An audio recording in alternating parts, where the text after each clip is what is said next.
আমি আসামি সোহেল রানা কিংবা তার স্ত্রীর নিযুক্ত ব্যক্তিগত আইনজীবী না। আমি বাংলাদেশ সরকার কর্তৃক নিযুক্ত স্টেট ডিফেন্স লয়ার। আমি সরকারের অর্পিত দায়িত্ব এবং বাংলাদেশের সাংবিধানিক আইন এবং মানবাধিকার এবং বাংলাদেশের ফৌজদারি আইন বাস্তবায়নের জন্য সরকার কর্তৃক অর্পিত দায়িত্ব আমি পালন করার চেষ্টা করেছি।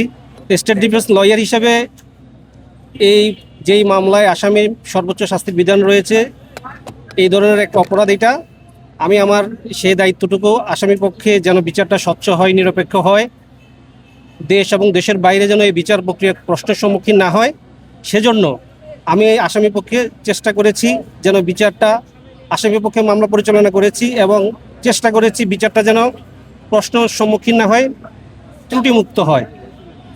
আজকে এই মামলায় 16 জন সাক্ষীর জন্য দিন ধার্য ছিল। 16 জন সাক্ষী সাক্ষ্য সম্মুক্ত হয়েছে, রাষ্ট্রপক্ষের সাক্ষী উপস্থাপন সম্পূর্ণ হয়েছে। আগামীকালকে এই মামলার 342 বা আসামির আত্মপক্ষ সমর্থনের জন্য দিন ধার্য আছে। এগুলো সব আর্গুমেন্ট বা যুক্তিতর্কের স্টেজে আপনারা জানতে পারবেন। এই মুহূর্তে এগুলো বলার মতো অবস্থা নেই। মামলাটা এটা সাবজুডিস ম্যাটার, আদালতের বিচারাধীন বিষয় নিয়ে আমি আর এই বিষয়ে কোনো কথা বলতে চাচ্ছি না।